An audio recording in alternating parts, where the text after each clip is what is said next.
In part 2 of our discussion on Jeffrey Dahmer, we continue to follow his grisly murders and perverted sex acts with the bodies of his victims, until one day he makes a mistake. We'll talk about his arrest, the investigation into his home, and the court hearings to determine whether or not Dahmer was legally sane. I'm Mike.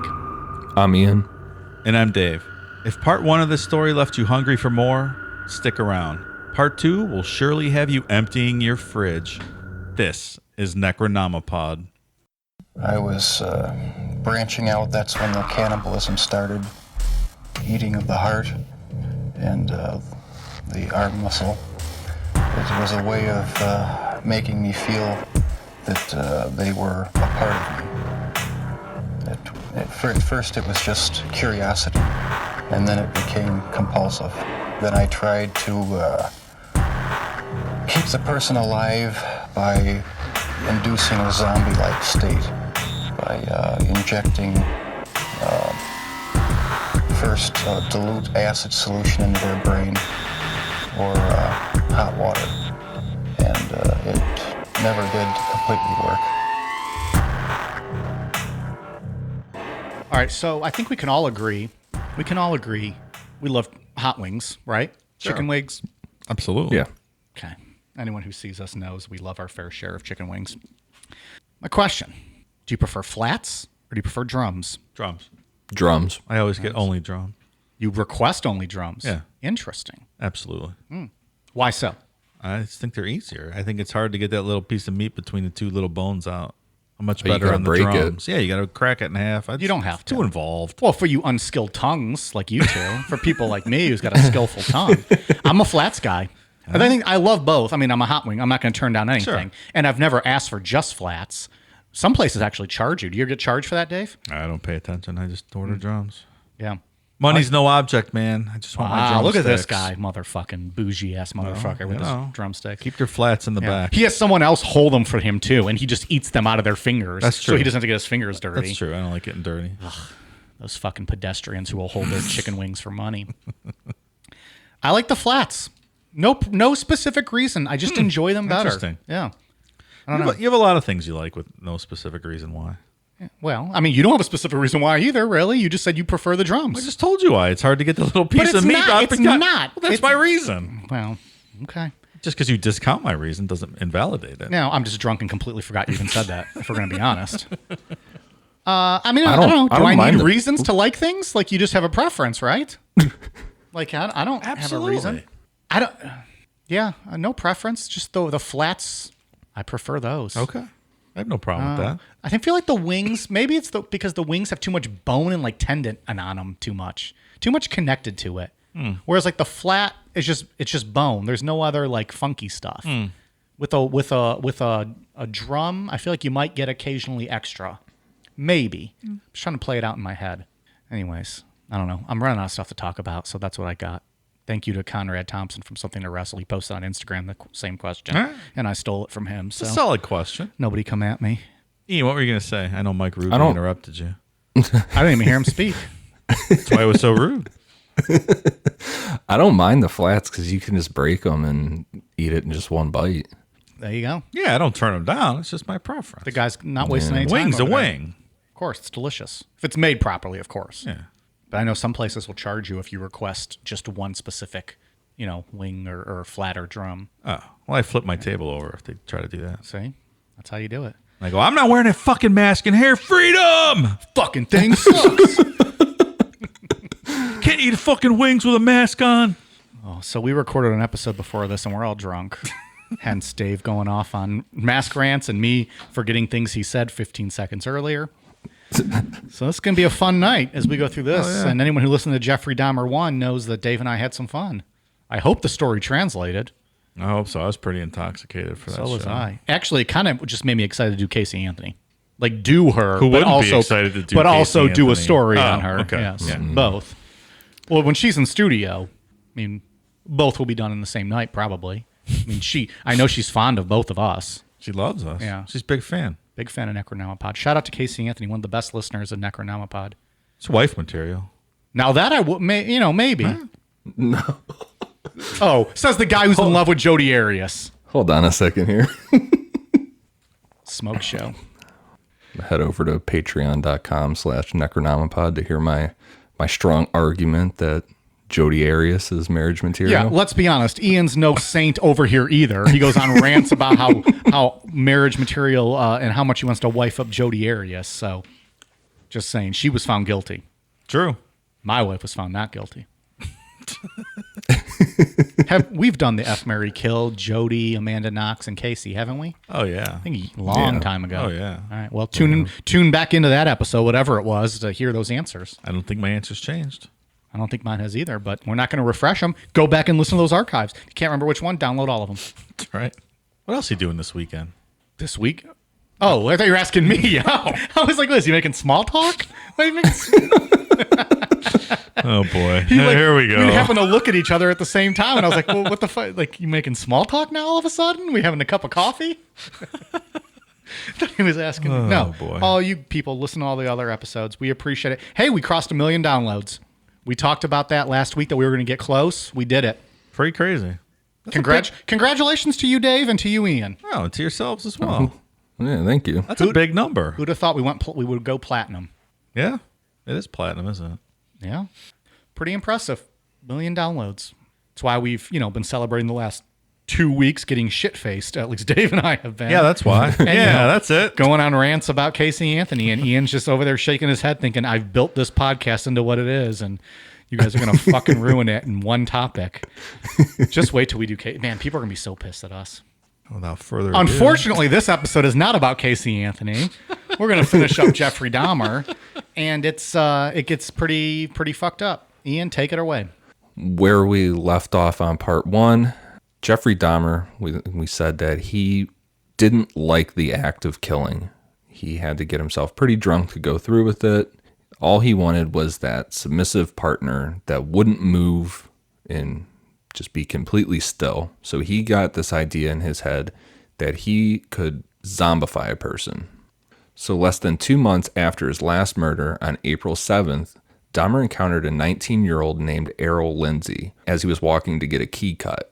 Lindsay was heterosexual, however, Dahmer lured Lindsay to his apartment on the promise of money to take nude photos.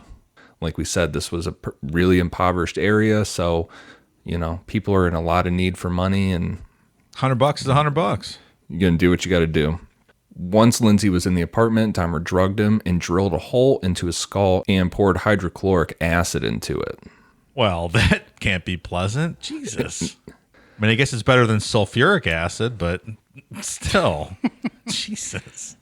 Dahmer came up with this plan, like we said, in hopes of keeping someone in a permanent, unresistant, and submissive state. According to Dahmer, Lindsay woke up after this experiment and said, quote, "I have a headache. What time is it?" So he woke up with a hole in his skull and hydrochloric acid dumped in. Yep. What does that feel like? Just a headache? You're probably not feeling a ton, right? Like your body's probably got to be shutting down. It's got to be in shock at least a little bit, right? You know what this reminds me of? You remember Hannibal when he had Ray Liotta, he peeled the top of his head off and they were cooking his brain and serving it to him? Yeah. This reminds me of that for some reason. Ugh. In response to this, Dahmer again drugged Lindsay and then strangled him. He decapitated Lindsay and kept his skull. He then flayed his body, placing the skin in a solution of cold water and salt for several weeks and hoping to permanently keep it.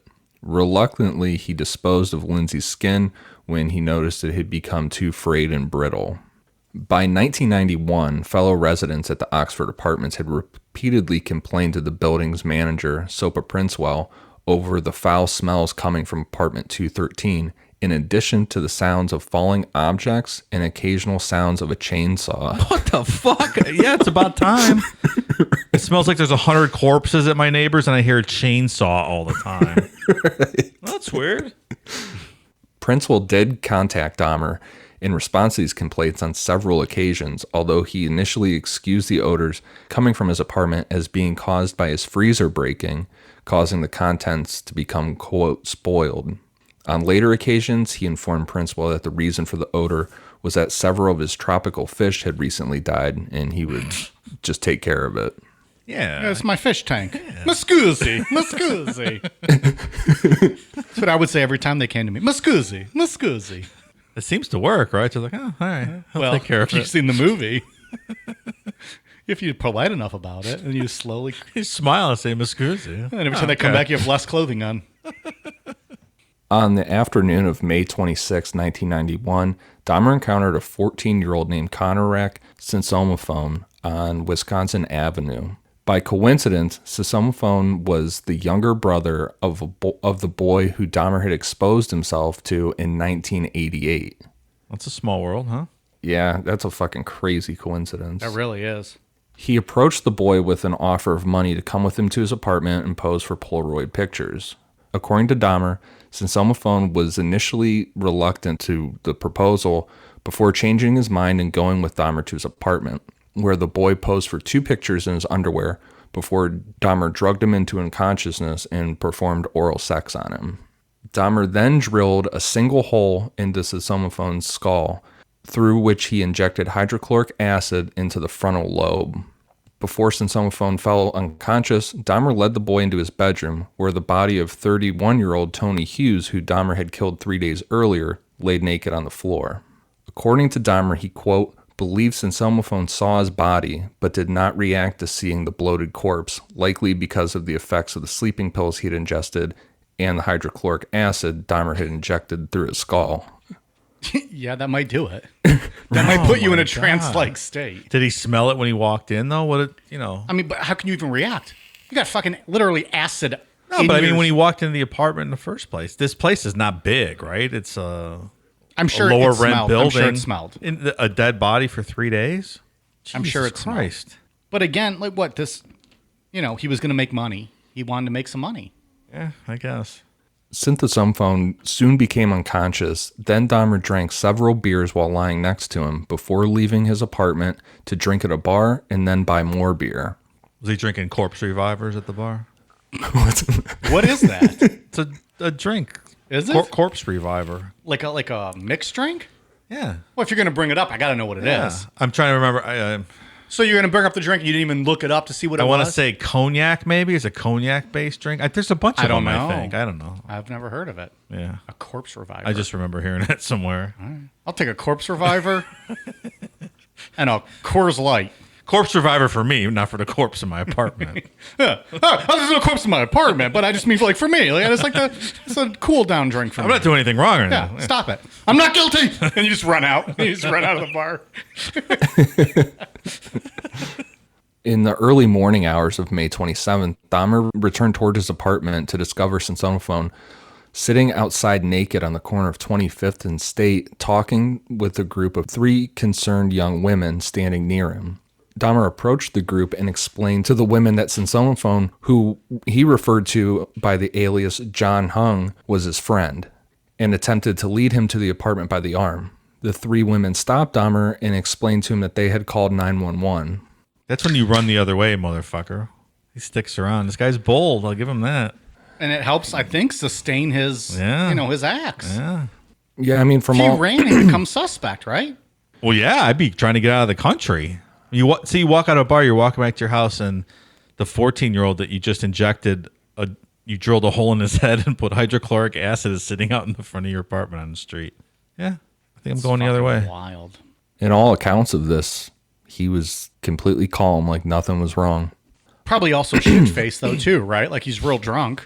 He's That might have always helped. drunk, right? That might have helped. Trying to do that, Yeah. No, I'm just saying that might have, you get liquid courage. Yeah. No, I mean, he's always drunk. I think we can assume he was drunk, yeah. Yeah. Upon the arrival of 2 Milwaukee police officers, John Belkerzak and Joseph Gabrish, Dahmer's demeanor relaxed. He informed the officers that Sensomophone was his 19-year-old boyfriend and that he had drank too much following an argument and that he frequently behaved this way when intoxicated. The 3 women were getting more upset, and when one of them attempted to indicate to one of the officers that Sensomophone was bleeding from his buttocks and that he had seemingly struggled against Dahmer's attempts to walk him back into his apartment, the officer told her to, quote, butt out and, quote, shut the hell up, and to not interfere, that this incident was, quote, domestic. Doesn't sound like a cop at all. I can't even picture them saying something like that to people. They would never, Dave. Stop it. It's rude and disrespectful. I just can't. You behave, Pally. Against the protests of the three women, the officers simply covered Synthomophone with a towel and walked him to Dahmer's apartment, where in an effort to verify his claim that he and Synthomophone were lovers, Dahmer showed the officers the two semi-nude Polaroid pictures he had taken of the boy the previous evening. Imagine thinking like, yeah, this is my wife. Here's some nude photos of her. This proves she's my wife. Sure. The officers later reporting having noted a strange smell reminiscent of excrement inside the apartment. That odor was the body of Hughes that had been sitting there for 3 days. Yeah, I bet it was. Dahmer stated to investigate this, one officer simply, quote, peeked his head around the bedroom, but didn't really take a good look. The officers left with a departing remark that Dahmer, quote, take good care of Synthomophone. Oh, man. And these are the guys that when they were laughing and cracking jokes about him on the radio, right? Yeah, they thought this was the funniest scene they've ever come across. This gay kid that was all drunk and hilarious. His boyfriend. Yeah, they thought it was the funniest shit ever. Had the officers conducted a background check on Dahmer, it would have revealed that he was a convicted child molester and still under probation for that. Upon the departure of the two officers from his apartment, Dahmer again injected hydrochloric acid into Synthosomophone's brain. On this second time, the injection was fatal. The following day, on May 28th, Dahmer took a day off from work to dismember the bodies of Synthomophone and Hughes and kept both of their skulls. Man, that's some bad police work. Here's the other thing that's fucking crazy about this. I mean, this is already really, really bad police work. I mean, this might be the worst police work we've ever talked about in a serial killer case. A couple days after this whole incident, a picture of this kid showed up as missing. And one of the ladies, one of the young women that were a part of calling 911, told the butt out. Right. She saw the picture and she's like, that's the kid we called on. Like, you guys have to go back to that guy's apartment. Look, and she called the police office, numerous times. They never responded to it. Wow. I mean, I feel like those cops should have been charged and barred from ever working in the police capacity again. I mean, at least fired. Well, fun fact about those officers, when this all went down and Dahmer got caught, they were both fired, but then they were rehired. And the following year after they were rehired, they both got Officer of the Year awards. Great. Same. Let me guess, the union got them rehired after a mediator sided with the police union. Yeah, that's something like that. I don't necessarily agree with them getting charged. I think that's a whole separate debate we could have. But at least fired and then no chance of getting hired back on. Like, that's ridiculous. It's outrageous. That's absurd. On June 30th, Dahmer traveled to Chicago, where he encountered a 22-year-old named Matt Turner at a bus station. Turner accepted Dahmer's offer to travel to Milwaukee for a professional photo shoot. At the apartment, Dahmer drugged, strangled, and dismembered Turner and placed his head and internal organs in separate plastic bags in the freezer. Matt Turner was never reported as missing. 5 days later, on July 5th, Dahmer lured a 23-year-old named Jeremiah Weinberger from a Chicago bar to his apartment on the promise of spending the weekend with him. He drugged Weinberger and twice injecting boiling water through his skull, sending him into a coma, which he died from 2 days later. Is he running out of victims in Milwaukee? Why is he in Chicago now? So there was a gay pride parade in Chicago, and it's reported that Dahmer never missed this parade. It was like a yearly thing, I believe. Yeah. And he went to it all the time. Like, that was a big thing for him to go there. And also I read that like Milwaukee was a really transient gay community. Like, people just came through there. So when this Matt Turner guy was not reported missing, from what I read, that wasn't strange for that area for people to drift in and out of Milwaukee's gay bars and stuff. On July 15th, Dahmer encountered 24-year-old Oliver Lacey at the corner of 27th and Kilbourne. Lacey agreed to Dahmer's offer of posing nude for photographs and went with him to his apartment, where the two had sex before Dahmer drugged Lacey. On this occasion, Dahmer intended to prolong the time he spent with Lacey while alive. After unsuccessfully attempting to render Lacey unconscious with chloroform, he called his workplace to request a day off. This was granted, although the next day he was suspended from work. Is he still at the chocolate factory? Yeah, that was his job this whole time. All right. Willy Wonka Dahmer from last week, I remember. After strangling Lacey, Dahmer had sex with the corpse before dismembering him. He placed Lacey's head and heart in the refrigerator and his skeleton in the freezer. 4 days later, on July 19th, Dahmer received word that he was fired from the chocolate factory. Upon receipt of this news, Dahmer lured 25-year-old Joseph Bradehoff to his apartment. Bradehoff was strangled and left lying on Dahmer's bed, covered in a sheet, for 2 days. On July 21st, Dahmer removed these sheets to find the head covered in maggots. Whereupon he decapitated the body, cleaned the head, and placed it in the refrigerator. He later acidified Bradehoff's torso along with those of 2 other victims killed within the previous month. So he's just keeping bodies in this apartment for long periods of time now. 2 things. One, have you guys seen anything covered in maggots before? Yes. I have as well. It's not great. It's disgusting. 2, you're sleeping in an apartment where there are maggots crawling around. Like they're not just getting in the fridge. Like they're going to be getting everywhere. I mean, we've been talking about this for 2 weeks at this point. I just cannot even imagine the scene in this place. And this is like a lot of the episodes that we've talked about where they just keep like beds or dead bodies in their bed or their closet. And we're not talking about a big house where it's in the basement. It's an We're talking about a little apartment in the city. Like his deep freezer is in his living room. Where he's keeping all these body parts. Well, one, I think the smell is atrocious as it is. You'd probably get used to it, right? Like if that's where you lived, you might get used to it. Live maggots. It's fucking. I don't know, man. I would never be able to even set foot in there again. Yeah. When I did trash one time, a bag ripped in. You mean the one time you took your trash out to the curb, Ian? And did some household chores? Yeah, no. I'm just kidding. Get out of here. The one time Ian left his house and took the trash out. Remember that one time I saw the sky? It's beautiful, man. Is that how it always looks? So nice to be out there.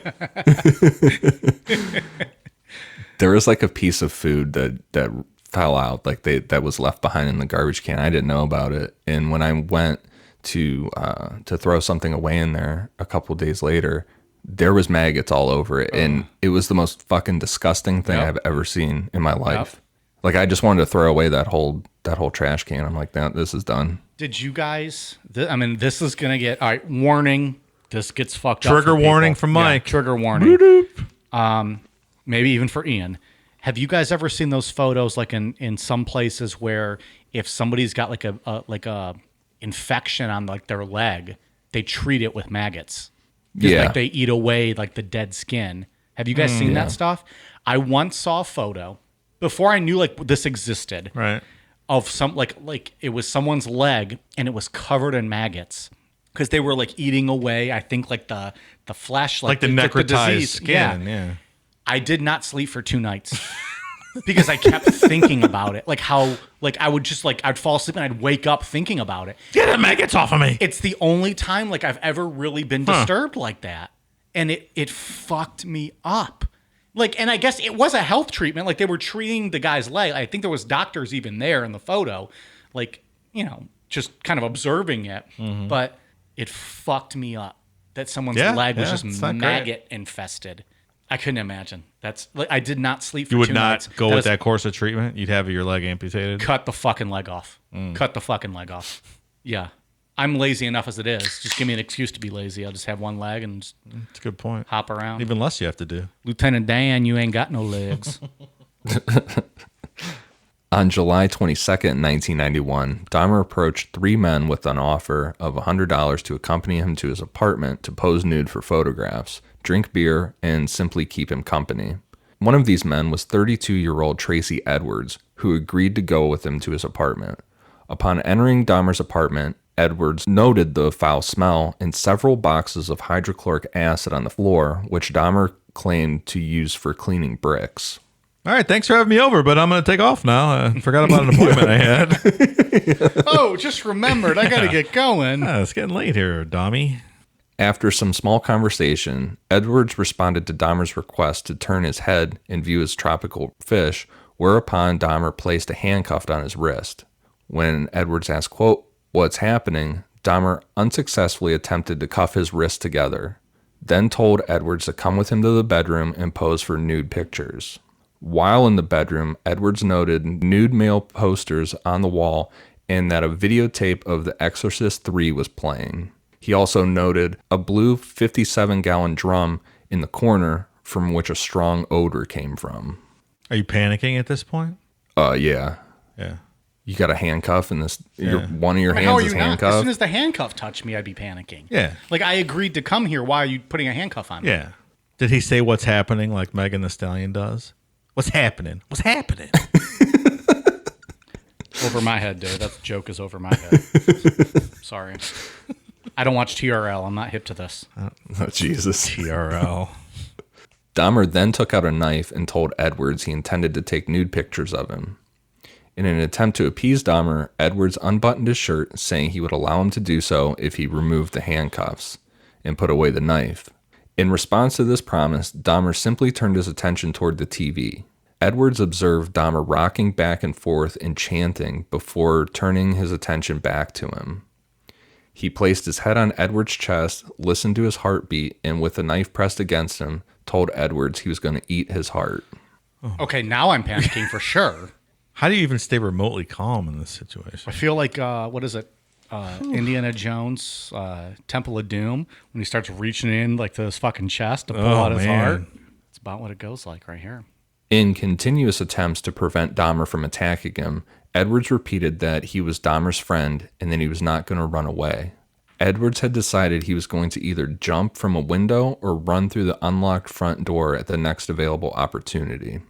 So, I mean, that's keeping it calm in this situation. Like, from all accounts, Edwards was calm and he was just kept reassuring Dahmer, like, hey, man, I'm your friend. I'm not going anywhere. I'm here to hang out with you. Like, we can hang out. Yeah. That's the way to do it, though, right? He's thinking through it. Yeah. A couple of different Stay calm. escape options. Stay calm.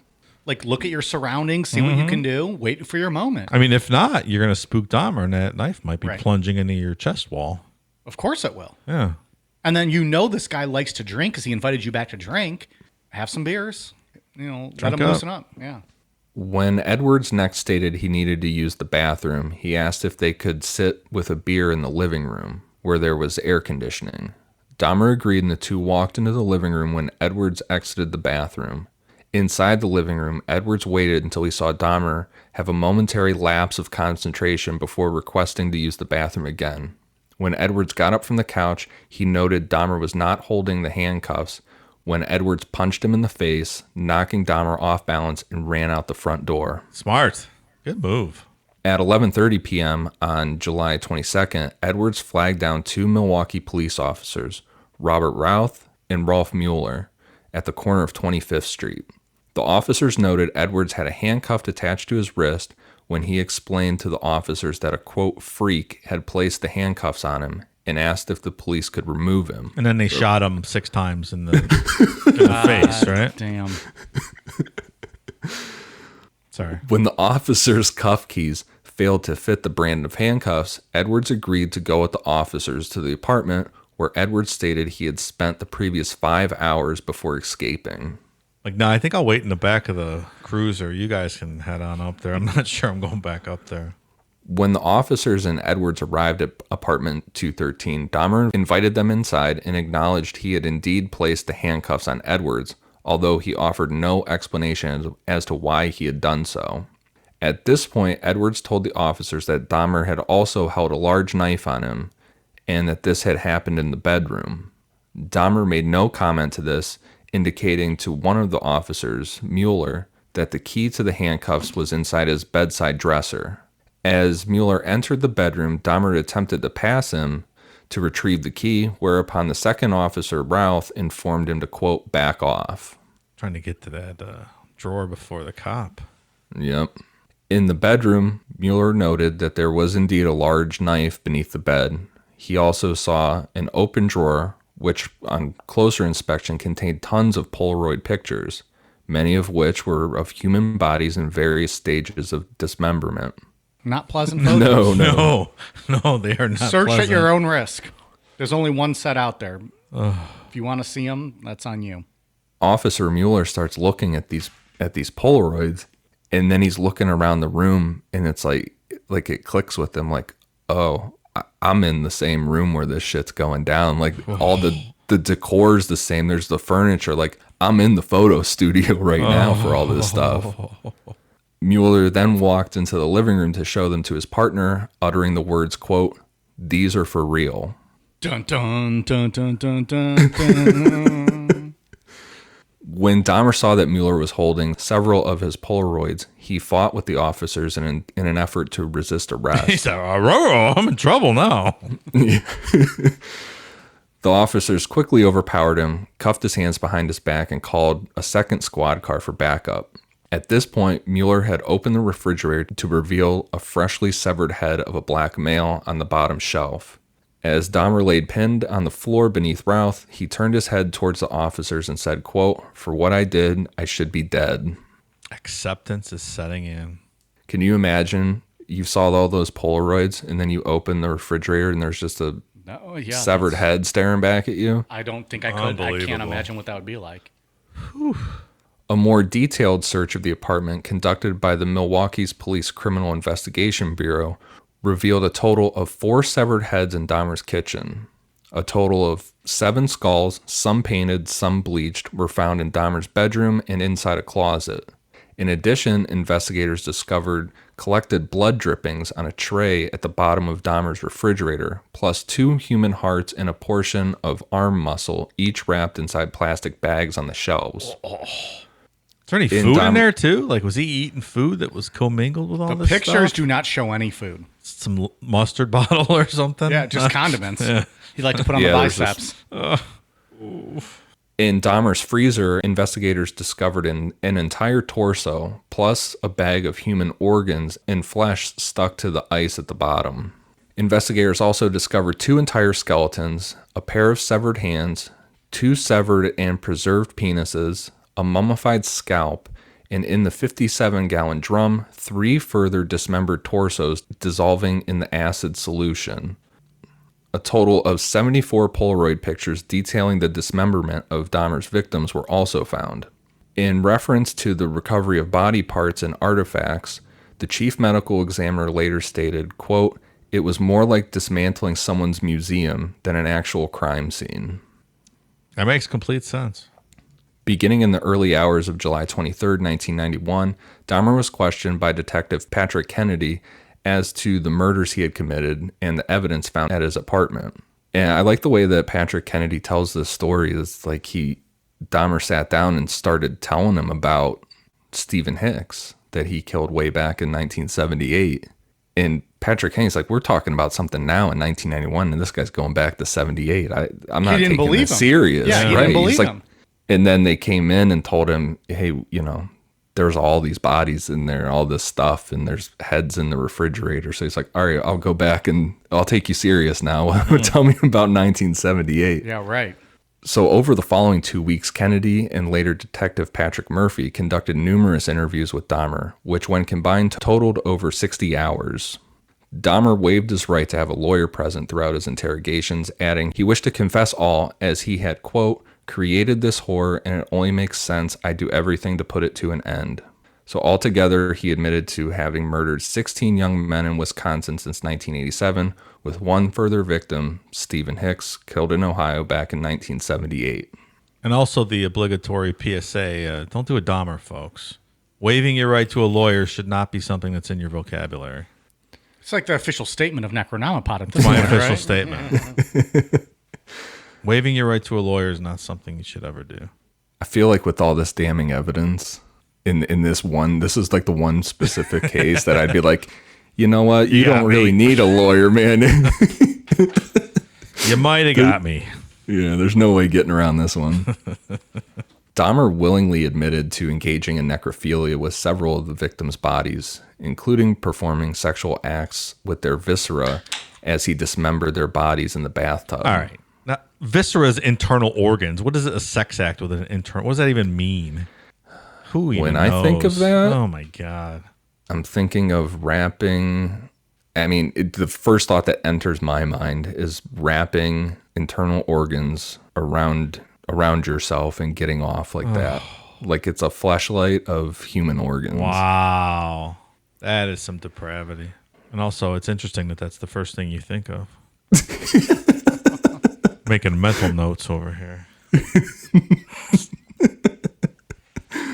This guy's an intestine fucker. Just saying, if the FBI's listening, don't search our houses. Search.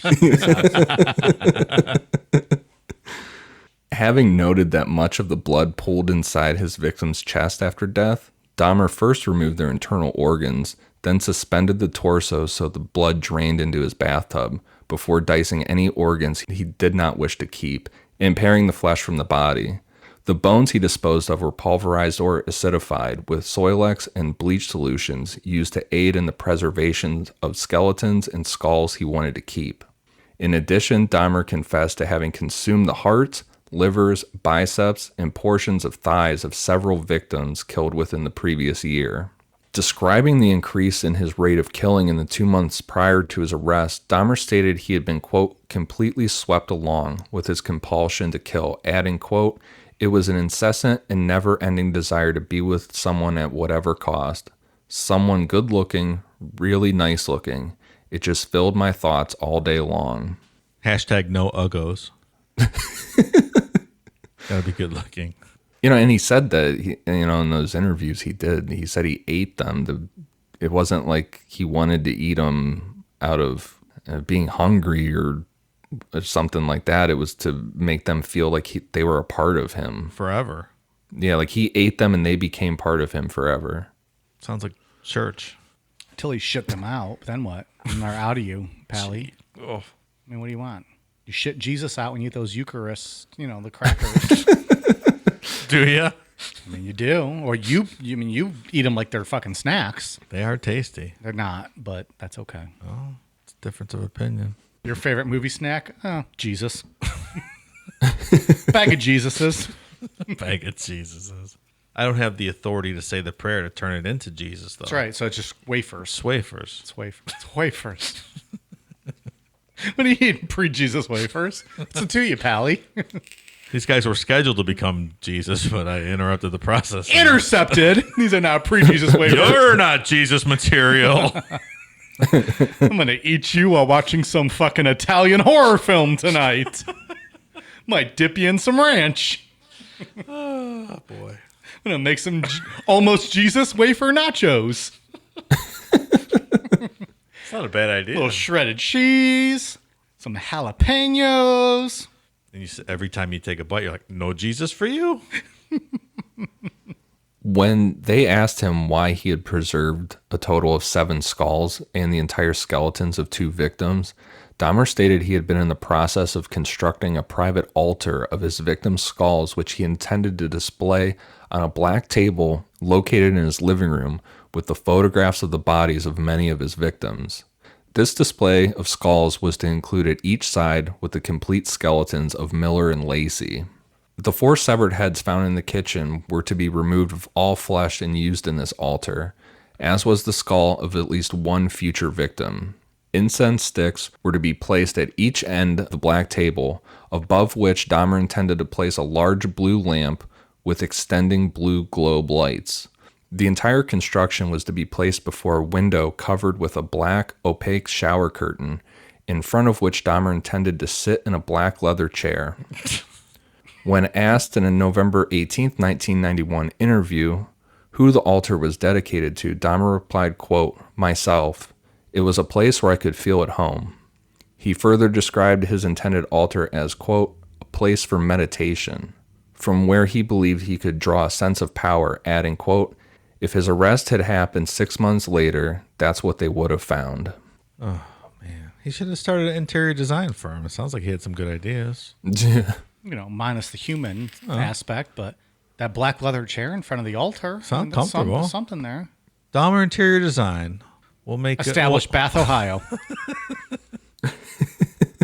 We'll turn your apartment into a place where you can rest your head.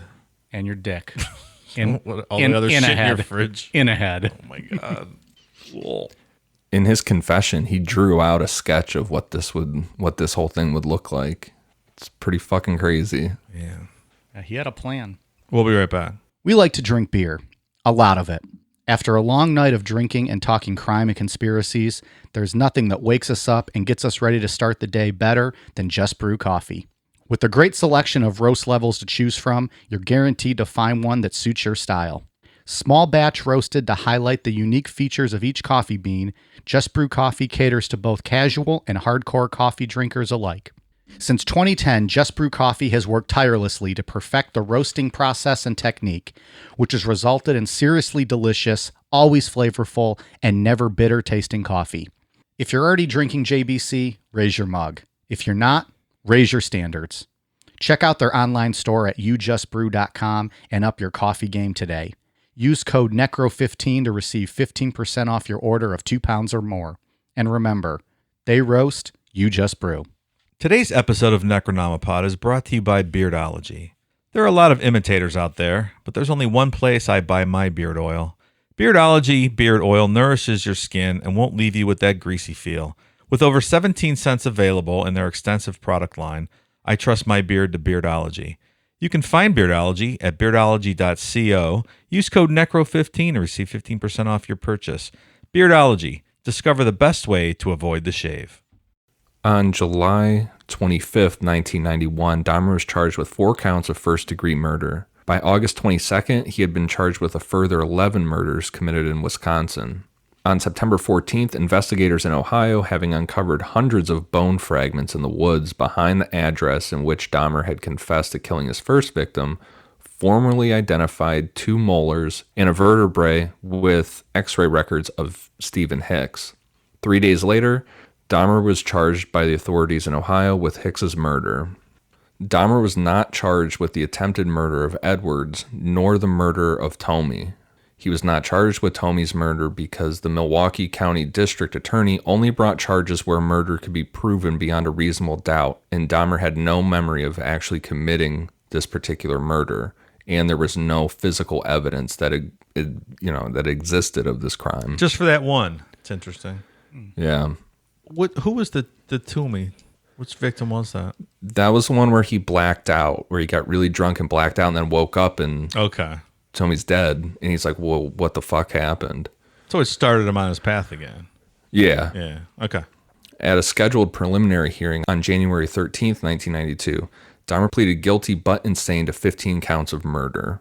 Dahmer's trial began on January 30th, 1992. He was tried in Milwaukee for the 15 counts of first-degree murder before Judge Lawrence Graham. By pleading guilty on January 13th to the charges brought against him, Dahmer had waived his rights to an initial trial to establish guilt. The issue debated by opposing counsels at Dahmer's trial was to determine whether or not he suffered from either a mental illness or personality disorder, with the prosecution claiming that any disorders did not deprive Dahmer of the ability to appreciate the criminality of his conduct or deprive him of the ability to resist his impulses. The defense argued that Dahmer suffered from a mental disease and was driven by obsessions and impulses he was unable to control. I don't know, man. Anyone that can possibly do that is at least minimally insane, right? I don't know. It's weird, the legal definition of and before we insane. And I know we're going to get into here the next few pages. We're going to be talking about a lot of like scientific, and mental health information. But I don't know. Sexual impulses. The fact that he had to get really drunk to do it, to me, lends itself to he knows what he was doing was wrong. Sure. But he had to get drunk just to do it, and that's just my thoughts going into it. Yeah. Does that necessarily mean you're not insane though? I think you know what's right and wrong, and I think that's what the court's looking for, right? Yeah. Yeah, that's all it comes down to is, do you truly know the difference between right and wrong? Well, and as soon as the cops took him down, what did he say? I deserve to die for what I've done. To me, that settles the entire debate. He knew exactly what he was doing. Yep. As soon as he was handcuffed, I deserve to die for what I've done. He knows. And you can go, Ed Gein was found criminally insane. Yeah. Because he was just completely, he had no idea what the hell was going on. And I think you could make the same argument for Richard Chase. He was way out there, yeah. Yeah, he was a very, very sick individual that, had no chance with his schizophrenia. By no means am I saying that that Dahmer's not sick, but, I just think that he has different issues and he knows right from wrong. He might have, sexuality issues that need addressed, which, doesn't excuse the facts and should mean he should be held, Yeah, I mean, he was accountable. a functioning person in society. He had a job, Right. He kept can make his the job. chocolate, right? Yeah. Yeah. Richard Chase was wrapping oranges in plastic wrap around his head because he thought he needed more vitamin C or whatever, and that was going to Forgot cure about his. that. Can you make that a trivia question for next week, please? Patreon.com/Necronomipod if you want a shot at me in trivia. I'll dominate like I always do. Well, the other person, the patron, will get the question. But sure, we can do that. Now that it's fresh in their minds. Well, We can throw in there, what did Richard Chase think he had growing out of the back of his head? can I get a multiple choice, please? Sure. Defense experts argue that Dahmer was insane due to his necrophilic drive, his compulsion to have sexual encounters with corpses. Defense expert Dr. Fred Berlin testified that Dahmer was unable to conform his conduct at the time that he committed the crimes because he was suffering from paraphilia, or more specifically, necrophilia. Dr. Judith Becker, a professor of psychiatry and psychology, was the second expert witness for the defense. Becker also diagnosed Dahmer with necrophilia. The final defense expert to testify, forensic psychiatrist Dr. Carl Wallstrom, diagnosed Dahmer with necrophilia, borderline personality disorder, schizotypal personality disorder, alcohol dependence, and a psychotic disorder. That's a laundry list. Tonight's topic: should necrophilia be illegal? Ian, go. Yes. Mike, what say you? I will concur with Ian. Yes. But what if I had a signed contract from a recently deceased person indicating that they would like to have relations post-mortem? Should that make a difference? Their personal choice? Legally, if they're dead, does it still count? I don't know. I don't know. Yeah, I don't know either. What if it's my final wish? Should my wish not be granted? That your corpse be fucked Yeah. by Olivia Wilde. My final wish is that my corpse be fucked by Olivia Wilde. I mean, I'd help. I'd do my best to help honor that. Okay. Dave. I just ask questions. I'd tweet her the photos of the contract and say, "Hey, Toots, this guy, he needs you. It's his final wish. Help us out." All right. Valid point. Still probably not the best. All right. So you guys think necrophilia illegal? I'm on that side. Yeah. Yeah. Involuntary necrophilia, I'm also on your side.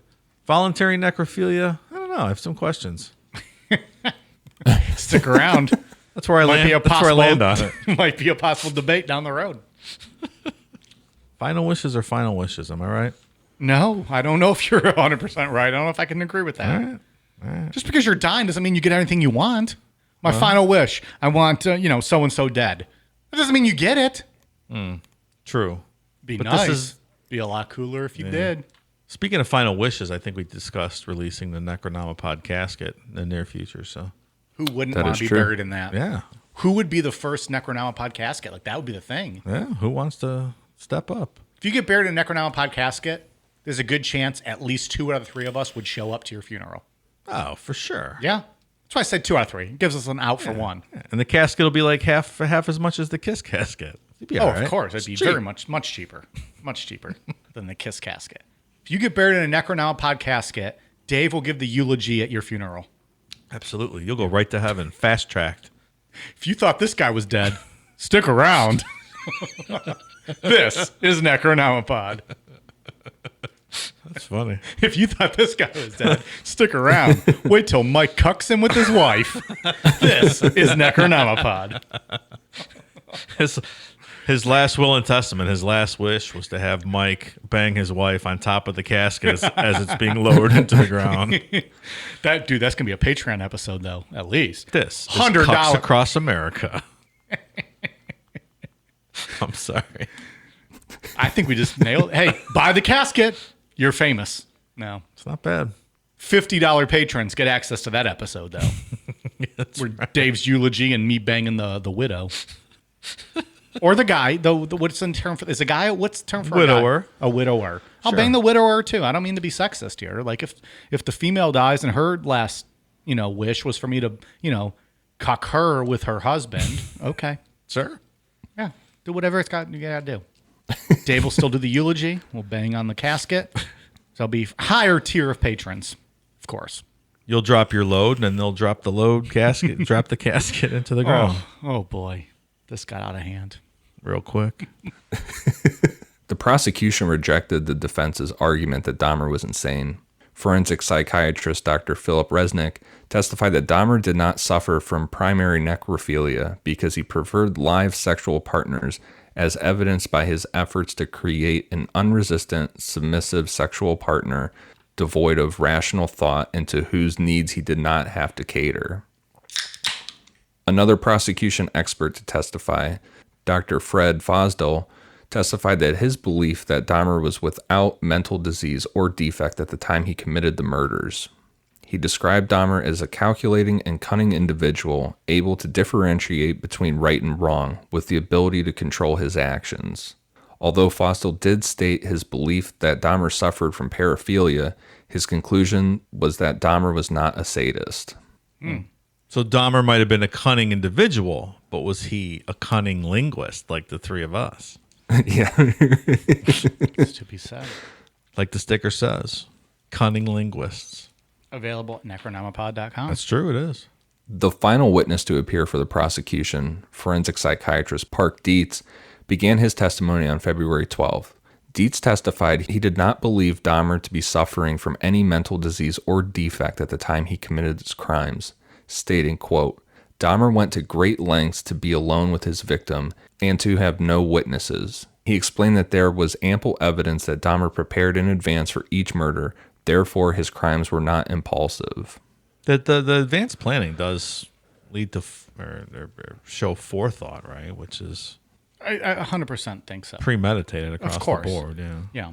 And that's why I feel like, Ed Gein got it because, it was complete impulse, Yeah. And I think you can make that, like I said, you could make that argument really strong for Richard Chase. I mean, he did that stuff completely on impulse and never tried to cover up what he was doing. He just went along and He didn't know what the fuck he was doing. He was just out of he control. he had all kinds of stuff going on in his head.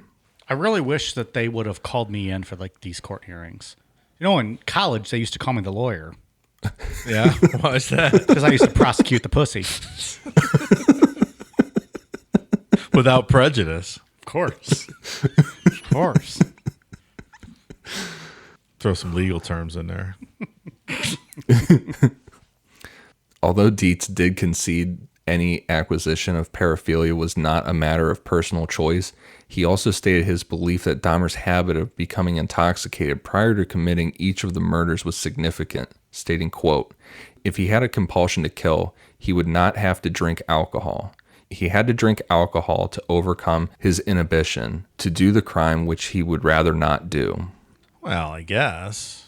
I mean, you also got to drink alcohol to overcome your inhibition on, banging the ugly girl at 3 a.m. and the bar's closing Well, so too, right? you make yourself drink to do something that you don't Yeah. feel comfortable people do doing. that all the time. Yeah, right. That's called everyday life. But why does he have to do it then? Why does he have to do it?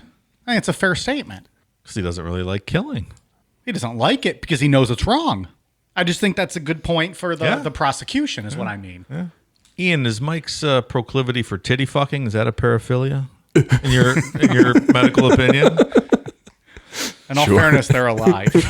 They're alive. You can't be going back to bonus episodes that people have no context of. Patreon.com/Necronomipod. I recommend the bonus episode where we did some questions with Ed from Pod Van Dam. Our good friends over at Pod Van Dam. We did a little episode with them, and you can hear more about me titty fucking. You can hear about Mike's 8-second titty fucking adventure. It did not last very long. It was at least half that time. Dietz also noted that Dahmer strongly identified with evil and corrupt characters from both The Exorcist 3 and Return of the Jedi, particularly the level of power held by these characters. Man, I love Exorcist 3. What a great movie. When the details of this came out, that he really liked The Exorcist 3 and Return of the Jedi, it was reported in the news that you couldn't fucking find those movies anywhere to rent. I bet. Because everybody rented them to be like, what did Dahmer see in these movies that he identified with? Meanwhile, like the movies are still the same.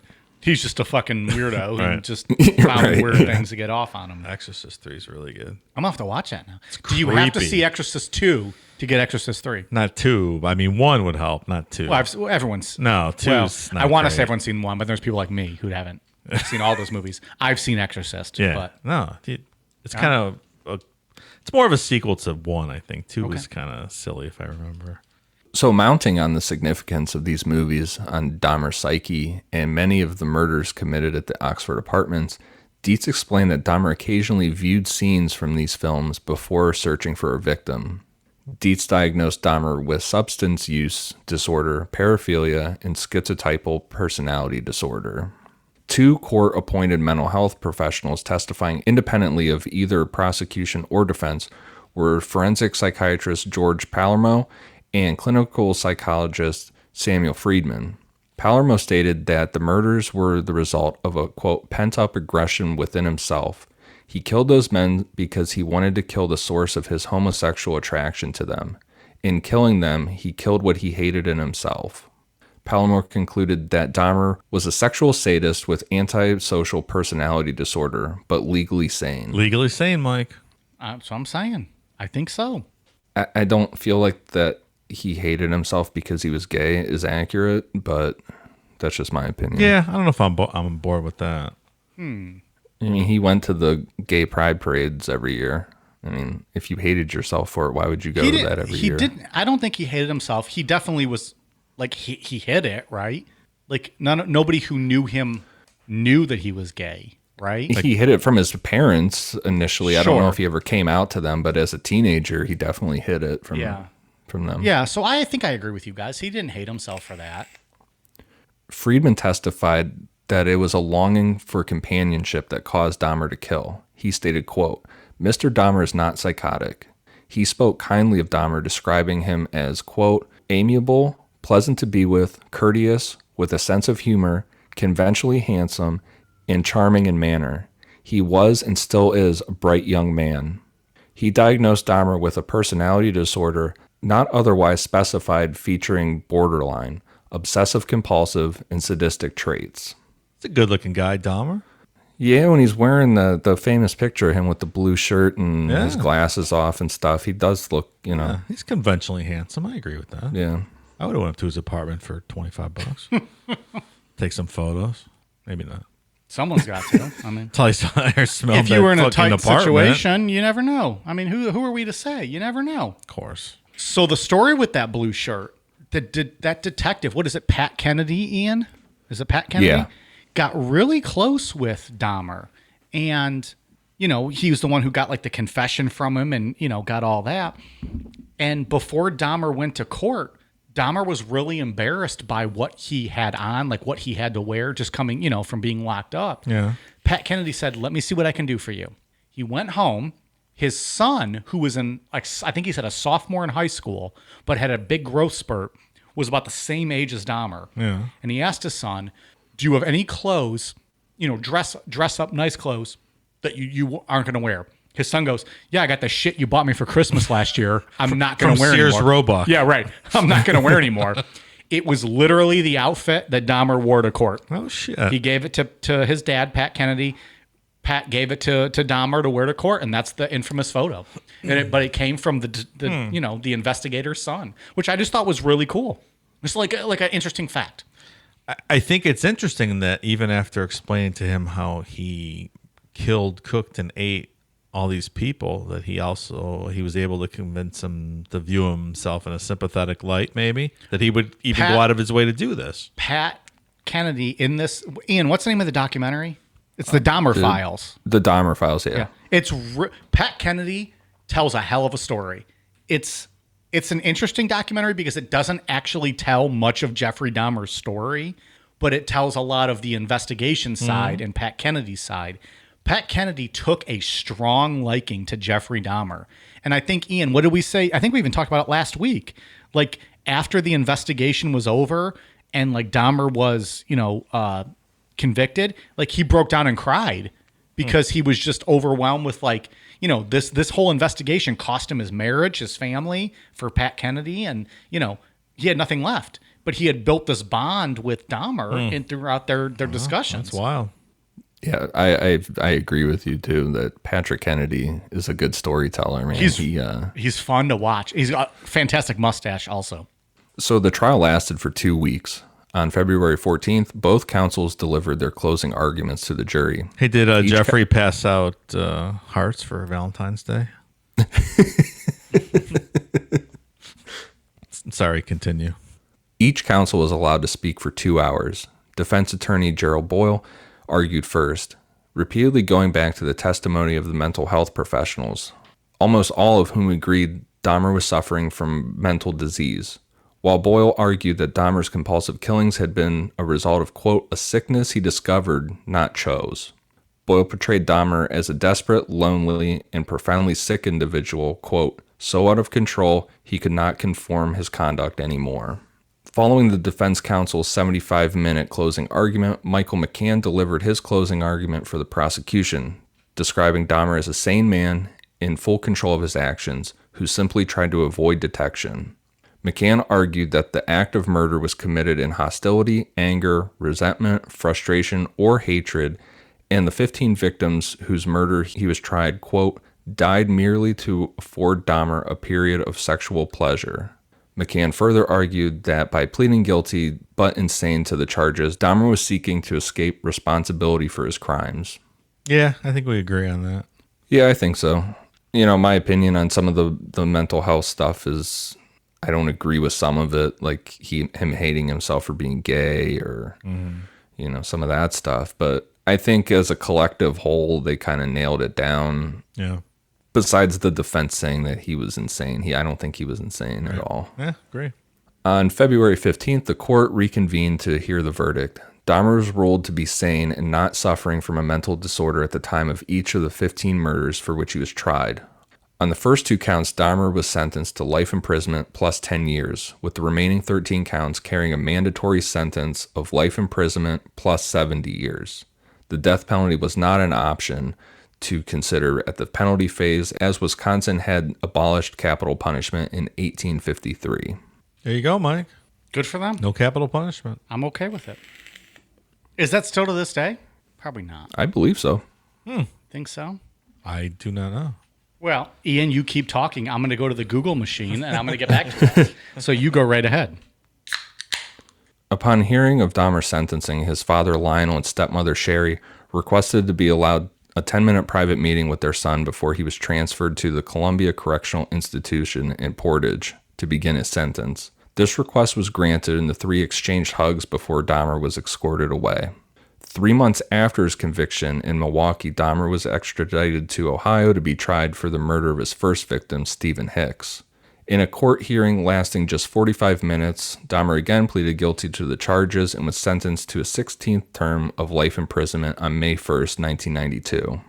After this sentencing, Dahmer was transferred back to the Columbia Correctional Institution.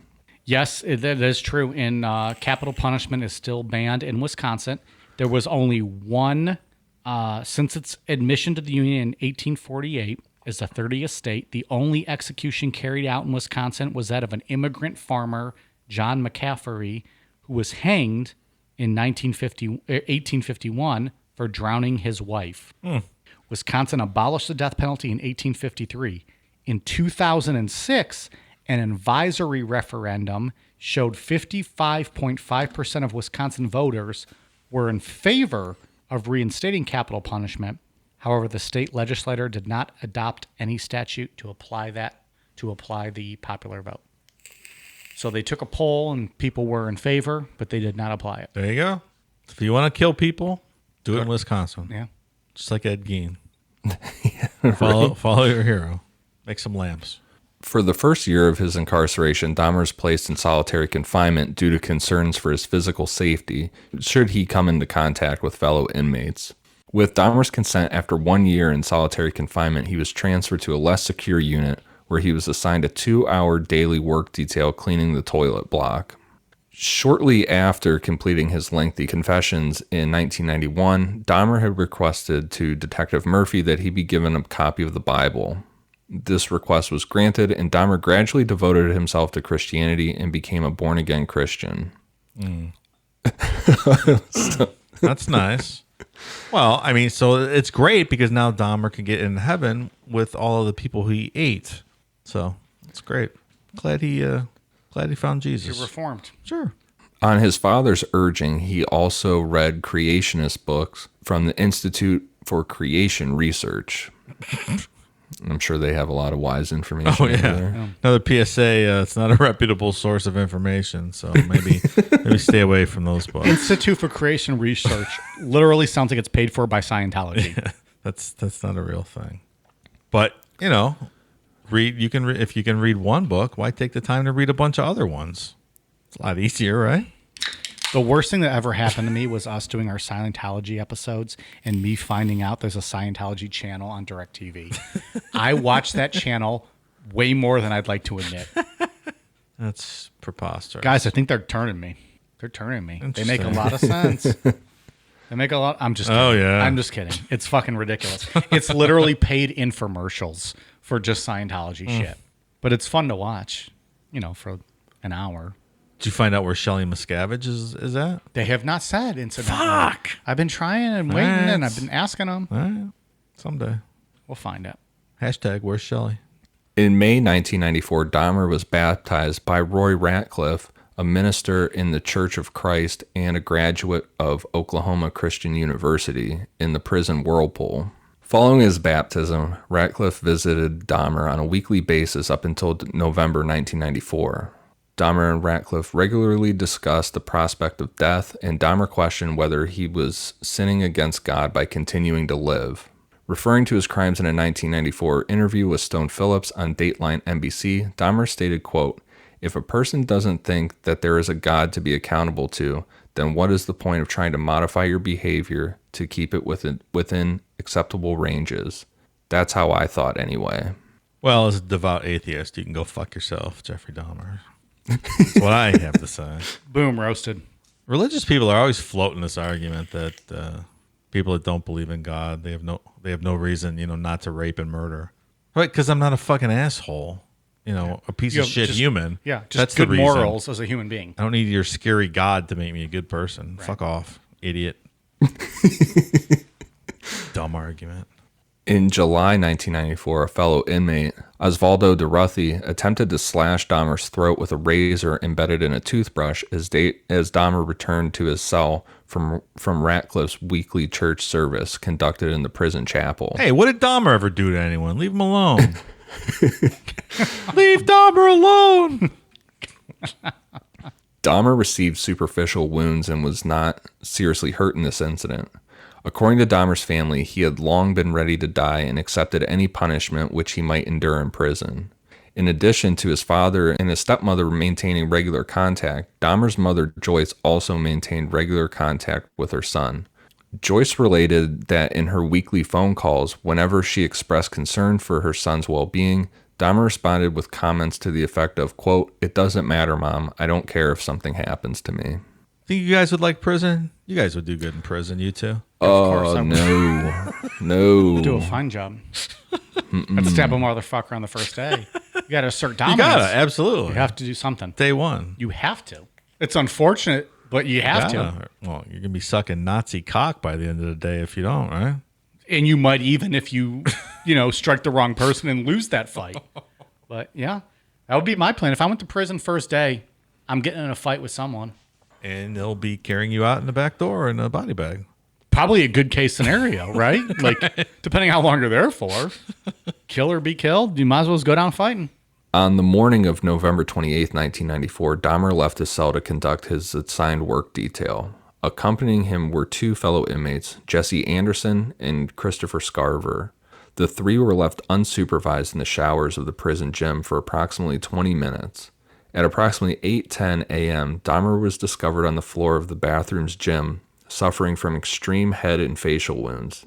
He had been severely bludgeoned about the head and face with a 20-inch metal bar. His head had also been repeatedly struck against the wall in the assault. Although Dahmer was still alive and rushed to the nearby hospital, he was pronounced dead 1 hour later. Anderson had also been beaten with the same instrument and died 2 days later from his wounds. Scarver, who was serving a life sentence for a murder committed in 1990, informed authorities he had first attacked Dahmer with the metal bar as Dahmer was cleaning a staff locker room, before attacking Anderson as he cleaned an inmate locker room.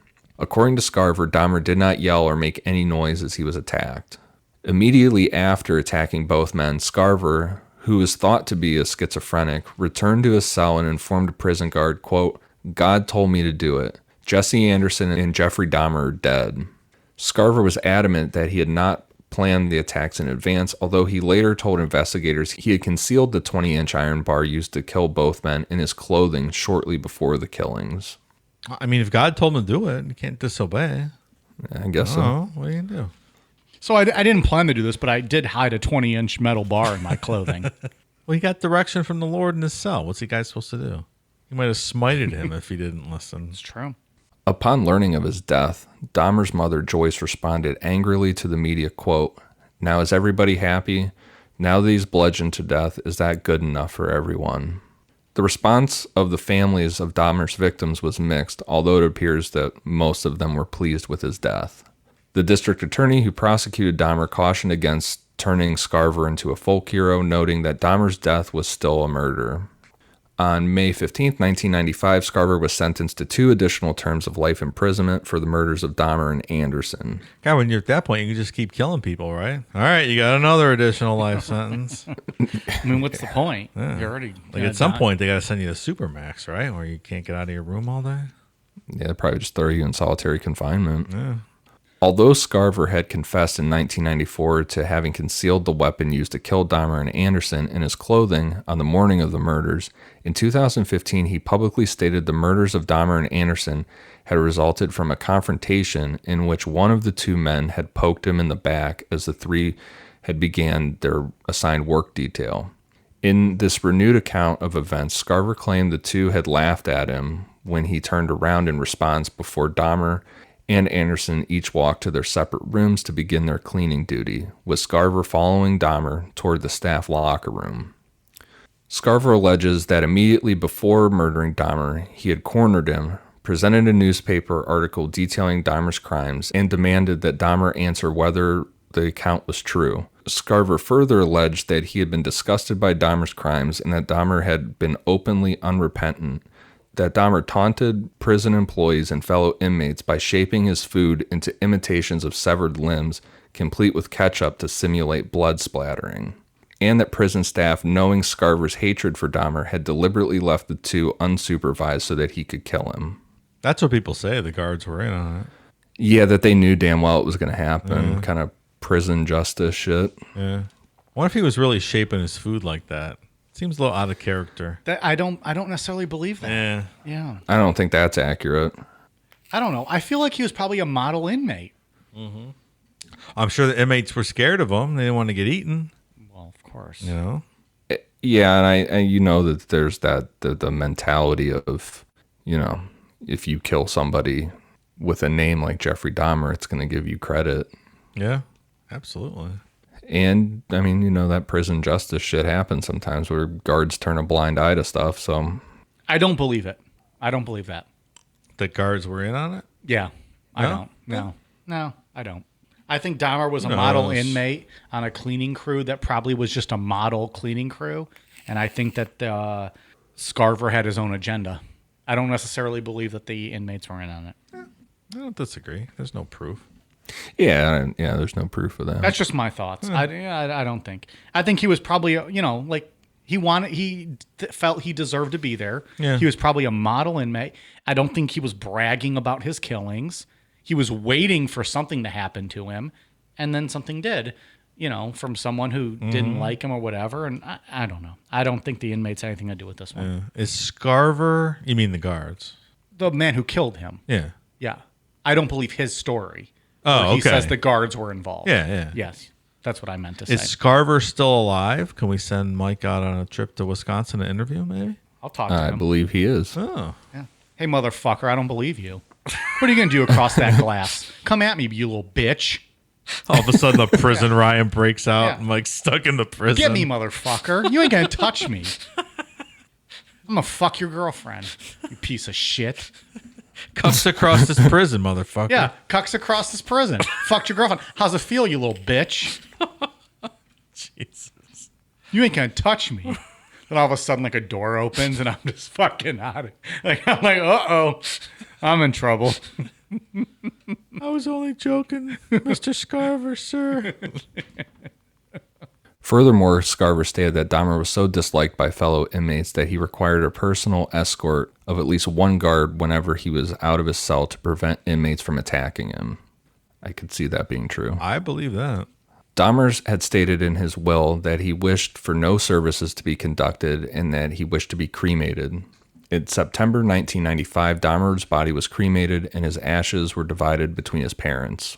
The Oxford apartment at 1924 North 25th Street, where Dahmer had killed 12 of his victims, were demolished in November of 1992.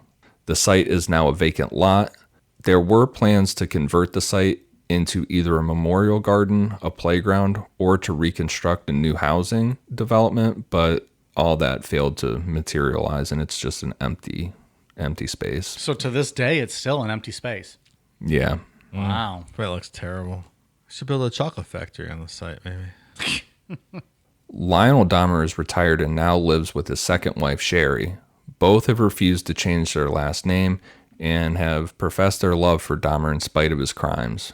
In 1994, Lionel published a book, A Father's Story, and donated a portion of the proceeds from his book to the victims' families. Most of the families showed support for Lionel and Sherry, although 3 families subsequently sued Lionel, 2 for using their names in the book without obtaining prior consent, and a third family, that of Stephen Hicks, filing a wrongful death suit against Lionel, Sherry, and Dahmer's biological mom, Joyce, citing parental negligence as the cause for the claim. They left them home alone. Yeah. Okay. They're victims. You know, who knows Sure what the they fuck are. they're going through. Sure they are. And Dahmer's younger brother, David, changed his last name and just went off the radar. No one knows. He just coasted off into life. Probably smart. Smart idea. Yeah. You don't be fucking in touch with all those interviews you be getting every day. Yeah. Carry that Dahmer name around. I don't blame him. That Dahmer house, fellas, is 10 minutes from here. Yes, it is. Yes, it is. It's a lovely. We could probably go lovely find house. some teeth in that backyard still. Oh man, If we dug hard enough. be arrested for trespassing. Maybe so. It's worth it. I'm sure no one ever goes up to that guy's house. No one ever. We would never be the first ones. So that is Jeffrey Dahmer. You know, an interesting postscript to this I read is that guy Tracy Kennedy that got away and got the cops. Like Kennedy. was Tracy the Edwards? Tracy Edwards. Kennedy Sorry. is the detective. Sorry, Tracy Edwards. Was it 10, 5, 6, 7 years later? He ended up going to prison for throwing a guy off a bridge. Really? Yeah. Only for like a year and a half, though. So Really? yeah, I think it was a very short sentence for helping Maybe it throw a was guy over a self-defense. bridge. Self-defense. Yeah. He had flashbacks, PTSD. I would. Goddamn. All right. Well, that's the infamous Jeffrey Dahmer, huh? Episode 100 and 101. Hometown hero. Ian, you got any last thoughts on this guy? No, I Nope. think we nope. covered That it. was pretty thorough. Good 100th episode. I'll say that next week is a subject that is really fun for me. So Yeah. Quote, fun for Ian. yeah, I'm very excited about next week's episode. Not to say he wasn't excited about this week's episode, obviously. Yeah, I'm excited about all of them, but I'm really excited for next week. No, folks, it's not the history of Shawn Michaels tights. So I fucking wish. I wish. climb off the ledge right now. Can we make that a Don't be Patreon? excited. Can we make that a Patreon episode at least? I need that in my life. We should do a Patreon watch along with me and you watching Shawn Michaels matches. You know what you'd hear the whole time? Holy shit. No, I thought you were going to do the other sound. Officially, Dave's not invited to that. Ian, it's just gonna be you and me, and Dave's not The invited. other sounds as soon as the match is over. Dave's not invited. He doesn't get professional wrestling. He's not invited. I'm all down for a wrestling watch along. Fuck yeah, for Patreon. People are gonna hate that though. We've been talking about a watch along for a long time. Can you imagine if the first one was wrestling? They would blame it on me and say how much they hated me for making wrestling the object true. of the show. True. I love it. All right. Well, we got some shout outs. Here we go from Patreon. We got some newbies. Simtismo, Lindsay Cole, my buddy Corey Peart, Old Sea Bear. Thank you for signing up. Caitlin Hotch, KT Weaver, MJV, Heather Smith, Zeke, Jessica Burns, Zach, Victoria Stanton, Erica, Jade Robinson, and Beer Panda. Thank you guys very much. We appreciate your support. We are at patreon.com/Necronomipod. Ian, what do you got for us? For iTunes, I have one for Tyler Hammer. Who I think just became a patron. Mid-show. Yes. Tyler, thank you very much. Appreciate your support. Vicky Stanton, Blake Bain, Packy Mule, That's a hard life. Lulu KC. Oh, you know what? Lulu KC was a updated one. She said that you're her favorite, Dave. Oh, she has good taste then. She likes how you make note of who's an imbecile in the world. Yeah, I do that. I'm very good at it. Cheers to you, Lulu Casey. And then I have Electrical Dan the Man and Flipper PM09. Thank you guys for the awesome reviews. All right. Dave, what do you got for us? I have a special shout out to Aunt Dana. Hope you're recovering well from your shoulder surgery. Get well soon. Thank you so much for listening also. Appreciate it. We are on Twitter, Facebook, Instagram, YouTube at Necronomipod, patreon.com/Necronomipod. We appreciate everyone who signs up, and you get bonus content. And we have a good time doing it. So thank you guys very much, and we'll see you guys next week. All right, you guys ready for a cool down beer? Cheers.